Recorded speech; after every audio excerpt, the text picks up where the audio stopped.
Hello and welcome to Khaleej Times Daaji. It's an honor to have you with us today and wonderful to be here in Kanha Shanti Vanam in Hyderabad. So thank you for having us. Thank you, Soumya, for you all to come here.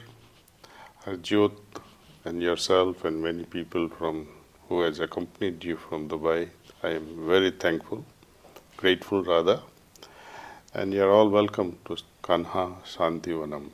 Thank you Aboard. so much. The place has been sort of very enriching in a lot of ways, There's a lot of different things being done here, which I feel like, there needs to be a little bit more awareness about. Could you take us through like the journey of, how this wellness retreat came together in the first place or the beginning of sort of Kanha Shanti Vanam? Well, my Murshid, as they call my master, he wanted to have a place, a meditation place, which can unify the humanity. And he thought of it having it in the center of India. So people from all over the corners of India can easily access this. Earlier we had such places of meditations, reflection, contemplation, where you can retreat yourself. They were almost in the extreme north or extreme south. So he thought of having it in Hyderabad. And it's a unifying place also. All kinds of faith, they assemble here. And globally also we like to see it's being an international airport here, train hub, bus hubs, and easily accessible. And so now it's a high-tech city. It began sometime in 2009, 2010. And by 2015-16, we consolidated the land acquisition. And then we started developing it, first by developing water bodies, roads, other must-have essentials like restrooms and canteens, and then we began with the accommodations. Earlier, we used to have it in the tent, like Bedouins in the desert. Okay. We used to sleep under the tents, but nevertheless, you need restrooms and. So those facilities were provided in the earlier days. Now what you see is amazing. This was an absolutely barren land. And then slowly having water. We used to bring even liter bottle. I used to request people whoever came to this place to work, 1 liter, 2 liters for you to drink and 2-3 liters of ordinary water so that we can plant and give water to the trees. Wow. So that's how we began. Earlier the water levels in this land was 800, 1200 feet deep. That means if you dig a borewell, you won't find water so easily. Now, having done so many approaches, we are diverting waters from all over, trying to preserve it, not allowing it out to go anywhere. Even to the sky, we minimize the evaporation.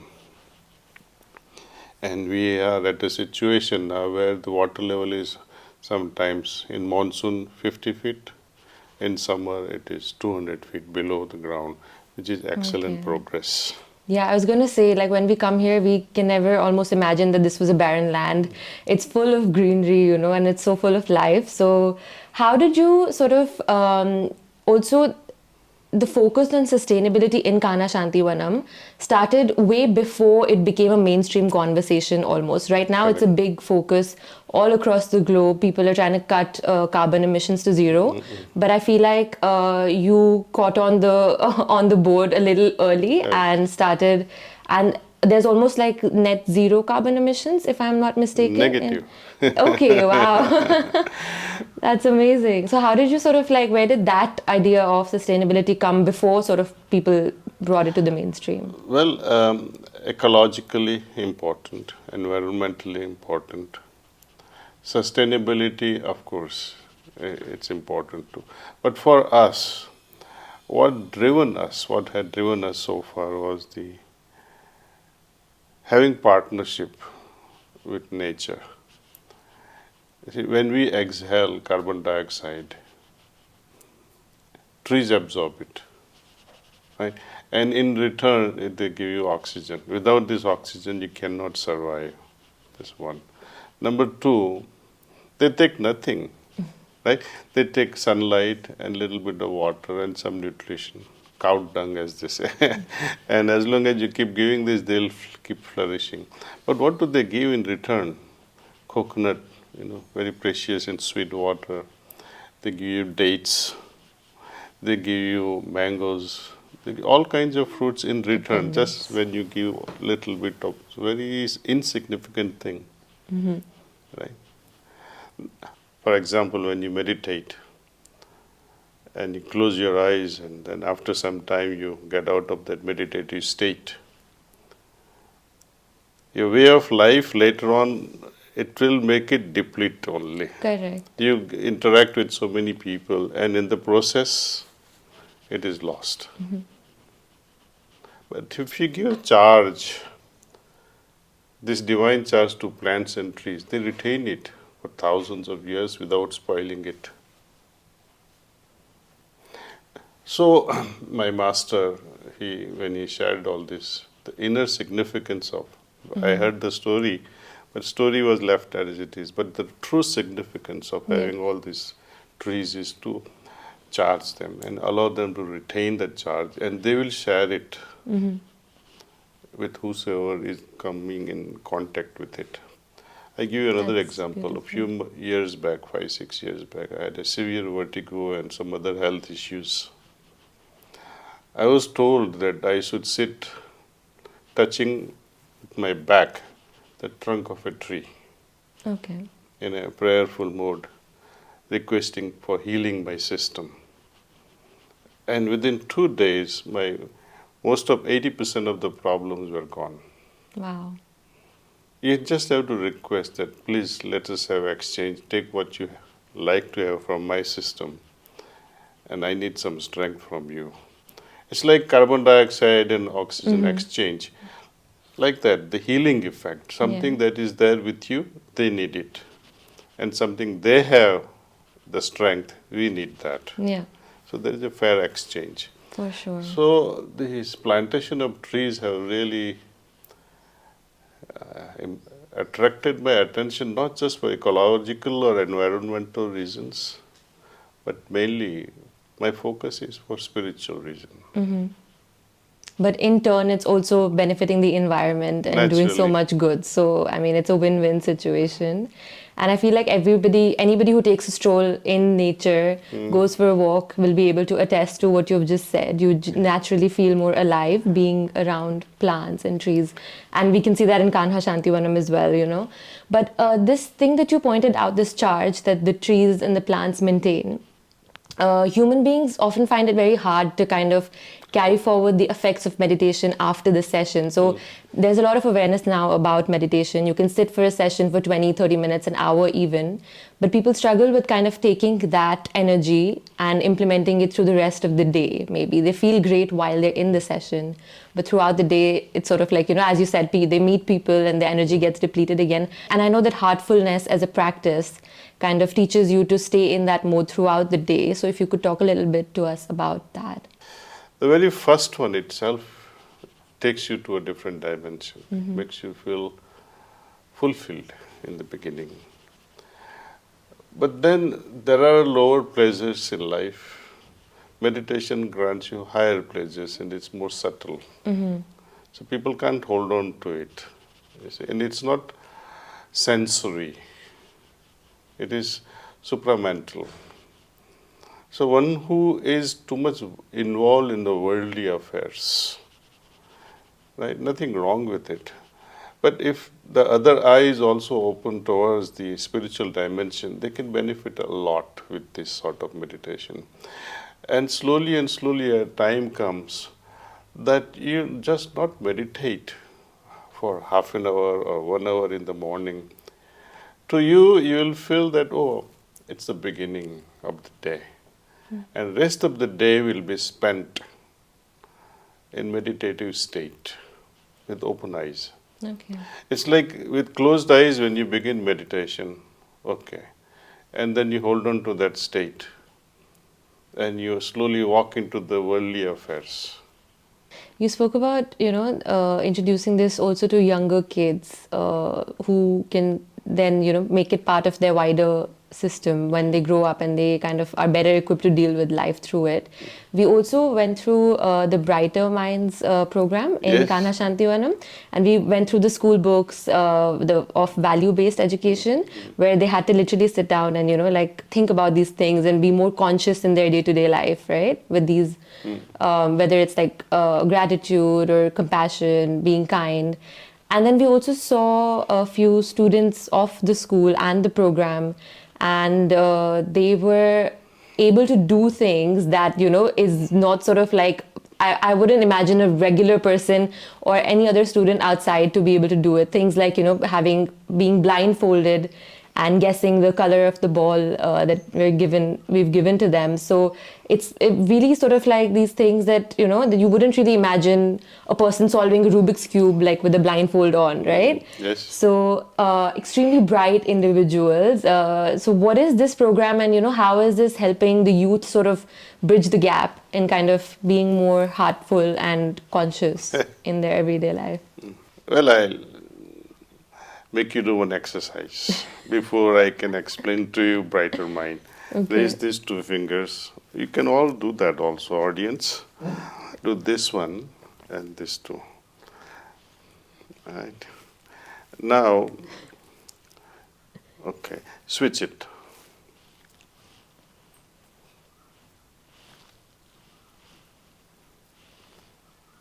I did it yesterday, so I'm like a little better today. Simultaneously, see. Not one after the other, Yeah. simultaneously. This is a lot harder than it looks. Yeah. Now you understood this. Yes. If I had to do this and this, there is nothing wrong. It's very easy. Yeah. It's very easy. Why such thing happens? But if you tell a child, they can do anything because their coordination is fantastic. And this coordination is because of the coordination between right and the left brain. You must have noticed, suppose there is a clot in the brain, right part of the brain, and there is a hemorrhage in the right part of the brain.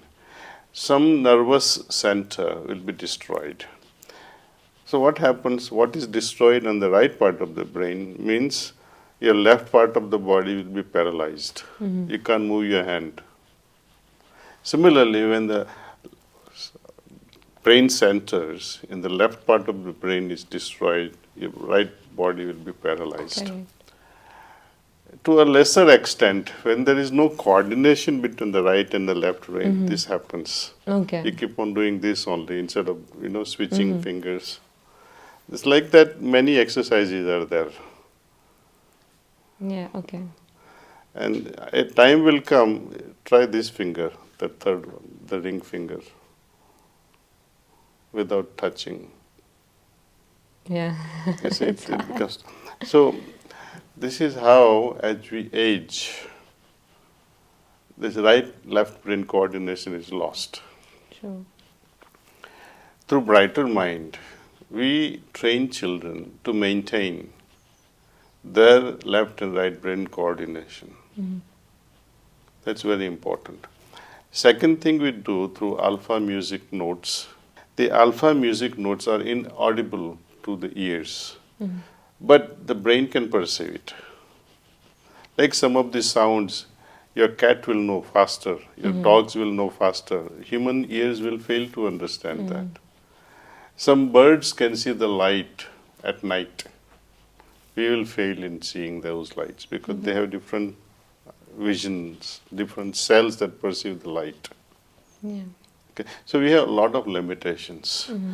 With this alpha music notes, which is embedded in Bhairavi and Raga, Desha, the classical music with the flute, you go to sleep listening to this music, and certain part of the brains will be activated. So that's what we do with the children. We also offer them this relaxation, so they become very peaceful and introspective. I would not say introvert, but they are able to go within and try to intuit things. Wow. Right? Because as we grow, we lose the ability of intuition. Very true. As a child, you must have told, Mommy, is going to cook this food today. And that's what exactly happened. Many a times as a child, you must have told mommy, so and so is coming home today. This intuition is, It's it lost. gets lost as Yeah. we grow. And through Brighter Mind, we are trying to bring in this intuition and help them retain it for as long as they can. Okay. Right? And they do amazing things and what we call trans-sensory perception. And some children, they don't even touch, they don't even make a sound with the object, or they don't even smell. But from a distance, they can see, perceive what you are doing. Wow. Some children who are very advanced, they will tell you, my mother who is in Mumbai is wearing these clothes. And you can confirm it also. Oh my God. That seems almost impossible to think about. Some That's children, they amazing. blindfold and they can read the plate number of the car moving ahead. Okay. Yeah. Some spooky ones, they'll scare you until you're thinking like this today. Wow. They'll shock you. So there are infinite possibilities with such mental growth. This is all through kind of sharpening their intuition. Intuition. Intuition is everything. Intuition is not only in the present, intuition is also futuristic. That's beautiful. This the Heartfulness movement you have also taken around the globe now, like to almost 160 countries. And you're spreading the word of meditation around. How do you sort of, how has that brought people from across the globe to this place, or just generally what's been your experience traveling around the world where people are understanding that, this is above certain faiths. It's sort of more about your daily life and a practice or a way to lead life almost. It doesn't matter where I go. Human nature is human nature. And I have one simple thing to say. You are the scientist. Approach spirituality with a scientific mind. In science, there's extreme brutality.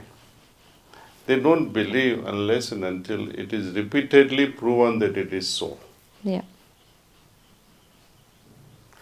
Spirituality is no less. In fact, we need to prove it time and again with many people. That when you close your eyes and if the method is correct, if the protocol of this experiment is correct, then the result has to be the same.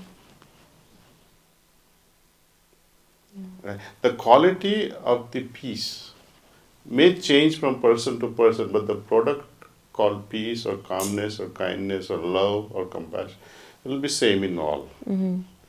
Intensity may differ. Right? So, as a scientist, when you dissect spirituality ruthlessly, and when your heart becomes a laboratory, you are the result of that experiment. You're not asking somebody else, then how do you feel? That person can be misguiding, but here you are the scientist, you are the laboratory, and you are the outcome of it. Yeah. So it's a perfect science. Yeah. And so also, could you talk a little bit about your Dubai initiative? Because the Heartfulness has been doing some tremendous work, even in Dubai, bringing the community together. How has your experience been, and what are your future plans for Dubai? Well, Dubai is a melting pot, as I see now. Many religious groups are being, coming together, and they're being offered and looked with equal eyes, which is very good. Heartfulness practice has been, I think, in Dubai for last 20 years, or maybe even 30 years. And a few years back, we started having a meditation center where people from all faith, they come together and meditate on one thing, the divine essence, without any name, without any reputation. Just experience that very essence in your heart. We don't have any dogmas and belief that you have to be this way. No. That will become your own orthodox idea. We like to make people feel free and say, okay, I'm experiencing the way it is. And we have good success, I think, Yeah. in Dubai and many surrounding countries. I would like to also see that many locals will come forward and experience it. That is my dream. And let's see how we proceed on that. Yeah. And thank you for joining us today. It was a great honor and a great chat here in Hyderabad with you. So thanks, and look forward to lots more and having you in Dubai as well with us. Thank you, Sonia. Thank you for having us. Thank you. All the best. Thank you. Thank you so much.